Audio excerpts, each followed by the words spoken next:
Today at Manchester Theatres, I am absolutely thrilled to be joined by Matt Cardle, the multi-platinum recording artist who is coming to the Manchester Opera House from the 8th of July with And Juliet, the musical. Now, Matt shot to fame in 2010 after absolutely smashing it, winning the X Factor, but he's always been involved in music from a young age, being in many bands and things like that. As well as selling millions of records, he has 4 studio albums, he's won loads of awards, worked with superstars from Rihanna to Mel C to Beverly Knight, and has even carved out a career in musical theatre, having leading roles in shows such as Jesus Christ Superstar, Strictly Ballroom, and Memphis the Musical, which I saw and was absolutely phenomenal. Oh my God, it was so good. This is why I'm kind of really excited that Matt is joining the And Juliet team and coming along to Manchester. So thank you for joining us today, Matt. No, thank you. And thank you for such a wonderful intro. That was far too kind of you. Thank you. Yeah, it's lovely to be here.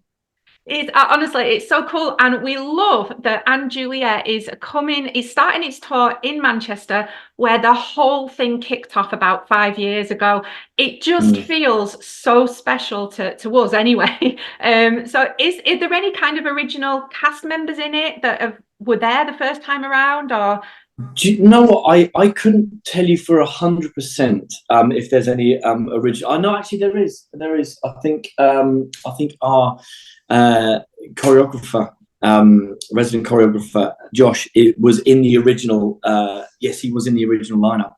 And funnily enough, the rehearsal space we are rehearsing in was where they workshopped the original. Oh, wow. Am I right in saying that? I am right in saying that. It's where they workshopped the original show for Manchester.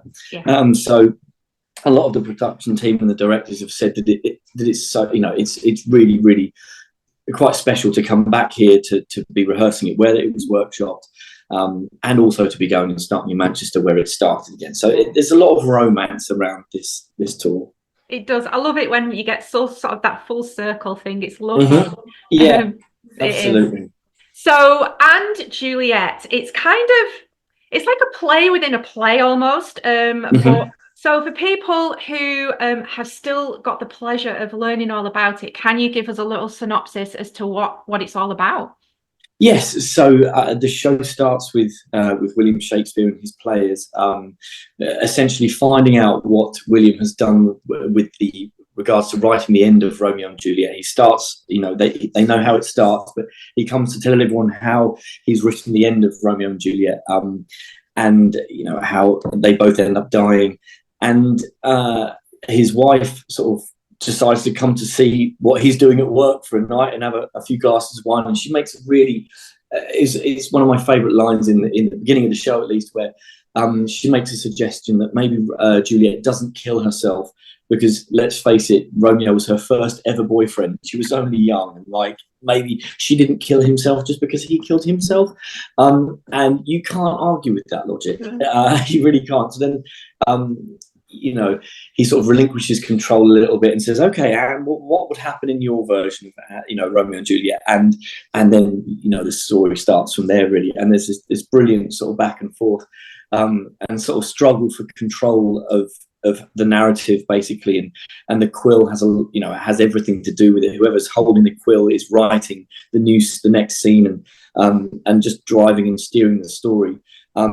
And it becomes more and more hilarious. The story gets more and more convoluted because it's a little bit Shakespeare, and it's a little bit more Anne, and they're doing things behind each other's back to try and get the story the way they want it. I won't spoil any more, but I mean, it's just the most hilarious, sort of joyful show with such a beautiful message at the core of it, which you'll find out when you come and see the show, everyone. Yeah, we will come and see it. And you are playing the man himself. You are playing Shakespeare, but it might not be the Shakespeare that people think they know. Like you say, there's twists and turns, and he's kind of put through it by the women on this show, isn't he? He really is. And what I like about this version of Shakespeare is he's very much sort of, I'd say, 30% as rock and roll as he thinks he is. You know, he wants to be as the coolest thing, but he's not really. And he does. He's a big softy under that sort of like the bravado of the great playwright that he sort of like shows off and all the rest of it. And Anne softens him up and sort of, I guess, breaks him down eventually. She does. She whips him into shape. She does. Yeah. I mean, it's like an Olivier award-winning show. It's won What's on Stage awards, and it's won a lot of them. I mean, it was just a phenomenon when it came out. So when you're coming into a show like this, does that kind of sit at the back of your mind, or do you kind of have to lock it away so you can go, I just need to focus and not become overwhelmed by that? Well, it was at the back of my mind. It's not anymore. Sorry. No, I'm messing about. No, you know what? I really have to appreciate that, be aware of that, be sympathetic of that with everything I do, with the role and with the character and all the rest of it. And you know, we've got the most incredible director here that's directing us. So you know, it's one of those things you have to bring. You have to bring your self to the role. I mean, I haven't seen the show, so I've got nothing to go on. And a few of us are in the same position where it's. I always find it's nice if you're taking over from a role. It's nice not to have seen it, because then you don't pick up anything that the previous person playing the role has done.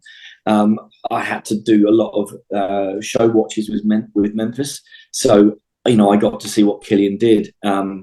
And you know that was just my first time round, but with Jesus Christ Superstar, I'd never seen the previous pilot, and you know I'd never seen the previous Shakespeare's, and I'm quite glad of that. So it's really just about bringing as much of yourself to it as possible, whilst having as much respect for the part and for the show, and for the director as well. Yeah, and I mean, one of the reasons that this musical is just winning everything and is so popular is, of course, the music of Max Martin. I mean, it's just mind-blowing that people don't always realize how many artists he's written for, like, and the variety as well, from like Backstreet Boys, Britney, Bon Jovi. I mean, it's phenomenal, isn't it? Yeah, absolutely. I mean, I was sat around a friend of mine's house a little while ago. I mean, it's probably last year, maybe. He's a songwriter, and he was talking about, because Max had been to the studio that he was working out of, and we just went on YouTube, and there's a YouTube video of every single one of Max's hits, and it's about 35 minutes. It's not playing the whole song; it just plays a clip of the song. It's about 35 minutes long. And it's just like, you're like, no, not this one, and that one, oh my god, and that one, what the hell? And so many unexpected songs in there. And this is just a handful of some of the very best of them. You know, they're not, like I said before, they're not really even guilty pleasures. They're just absolute, undeniable smash hits that you love, and it doesn't matter who's singing it. It's brilliant songs.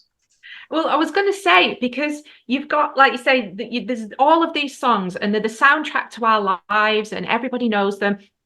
But then you're coming into a show like this that uses songs that we know so well, but they're then given a musical theatre makeover. They've got new arrangements. They're putting mashups. So is that actually, from a performance viewpoint, difficult, because you've got this original version, but you're having to relearn the song as a new song almost? Yes, that is a really good point, because it's and we have literally just been doing it in the other room now. There's a song, what's it called? Wow. You are my, I want it that way. Yeah. And there's a line, no matter the distance, I want you to know that deep down inside of me. And on the original, I can't remember which one of Backstreet Boys, it's like, no matter the distance, I want you to know.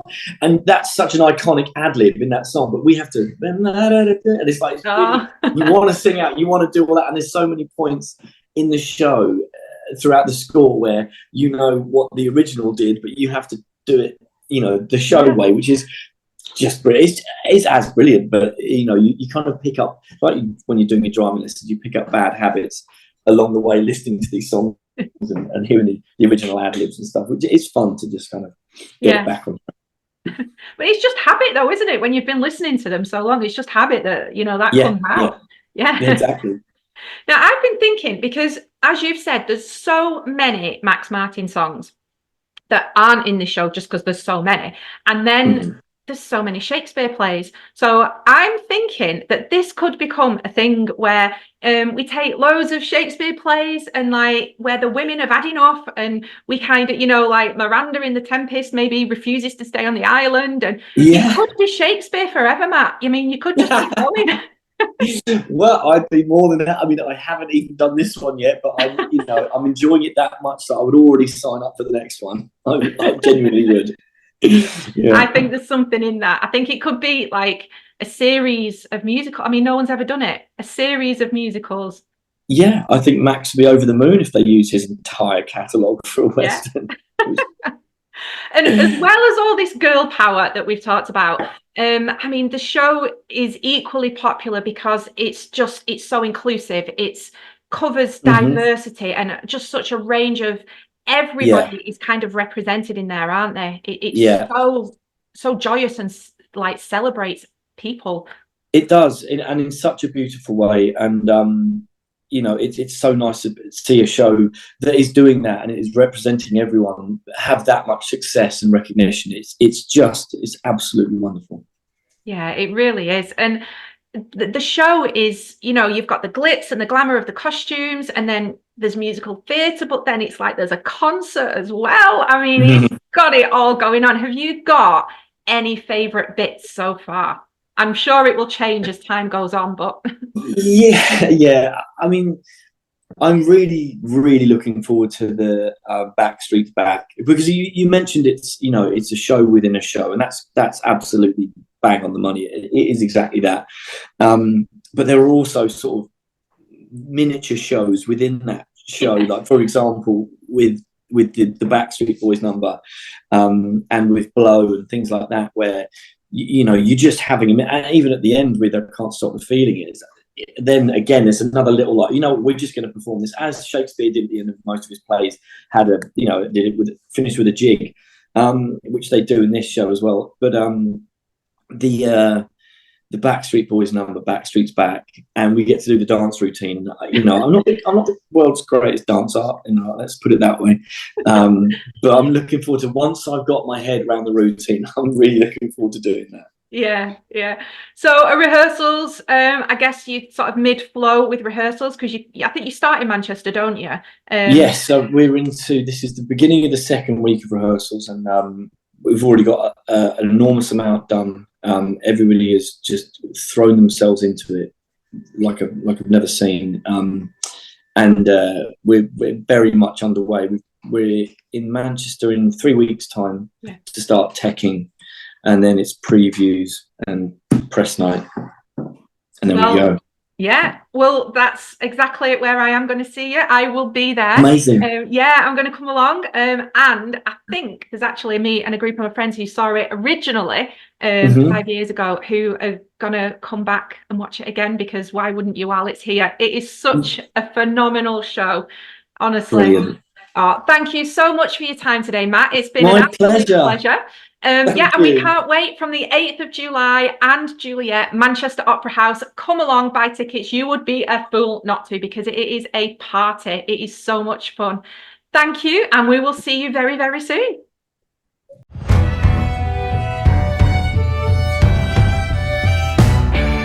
Juliet plunges Romeo's dagger into her heart. What if Juliet didn't kill herself? I mean, really, that should almost be the start of the play.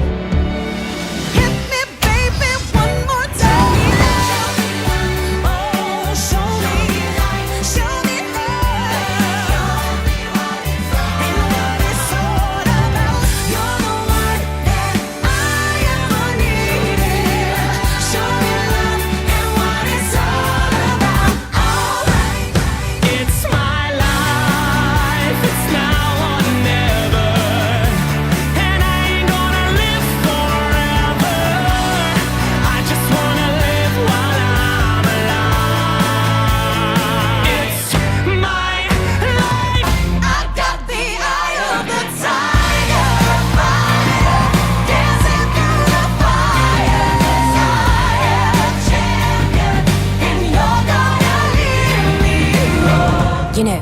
We should rewrite all your plays.